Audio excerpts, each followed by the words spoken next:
narración histórica es un elemento muy importante para el poder político. Siempre existe esta frase que es muy conocida, que la historia la escriben los vencedores, y es muy real. Pero a veces no necesariamente los vencedores, a veces una narrativa puede ser tan poderosa que puede crear un mito que dé mucho poder a un pueblo. Un ejemplo extraordinario de esto es el mito espartano. El concepto espartano, hay una película, la película de 300, por ejemplo, ¿no? De estos 300 guerreros espartanos que logran vencer a un ejército gigantesco y dan su vida de manera impresionante y logran que se salve otro pueblo gracias a este sacrificio impresionante. Por supuesto, esto lo pueden hacer porque son guerreros extraordinarios. El mito del guerrero espartano no es una realidad histórica.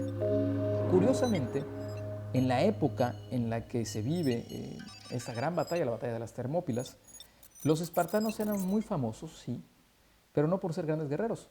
Eran famosos porque sus chicas eran muy guapas. Las mujeres espartanas tenían fama de ser muy bellas, pero nadie hablaba, ningún escritor de la época menciona que los espartanos fueran guerreros extraordinarios. Al contrario, eran vistos como guerreros que casi nunca se metían en broncas porque siempre estaban preocupados por andar asustando, masacrando y presionando a sus propios campesinos para que trabajaran para ellos. En eso sí. Y en cambio había otros pueblos, los tebanos, por ejemplo, que sí eran famosos por ser grandes guerreros. Pero la batalla de las Termópilas y el sacrificio de esos 300, donde muere un rey espartano, en realidad había muchos más, había más de 1000 guerreros de otros pueblos y otros son los que presionaron para quedarse ahí. Los espartanos se querían ir, pero los presionaron y al final se quedan, mueren ellos, pero muere sobre todo el rey Leonidas, uno de los dos reyes que había en ese momento. Pero Esparta, una vez que sucede esa batalla, Esparta se apropia de la narrativa del lugar. Y son los primeros en esa época en crear un monumento que recuerda a los que murieron ahí. Y en su pueblo empiezan a repetir constantemente los grandes guerreros que fueron. Curiosamente, la educación espartana no era tan rígida, pero a raíz del mito lo tuvieron que comprobar e hicieron cada vez la educación más estricta para crear grandes guerreros.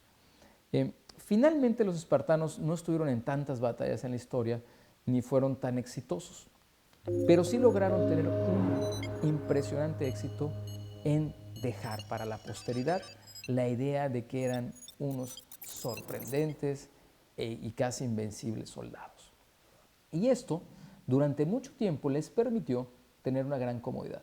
Primero su propio pueblo, los campesinos, estaban siempre asustados y aterrorizados por esta élite militar que gobernaba, este pequeño grupo de militares que estaba gobernando y que cada cierto tiempo los mataba para mantenerlos asustados, se creyeron esa historia y se creó esa idea. Y este mito se expande por Grecia y hace que muy pocos pueblos, con el tiempo, muy pocos pueblos quisieran confrontarlos.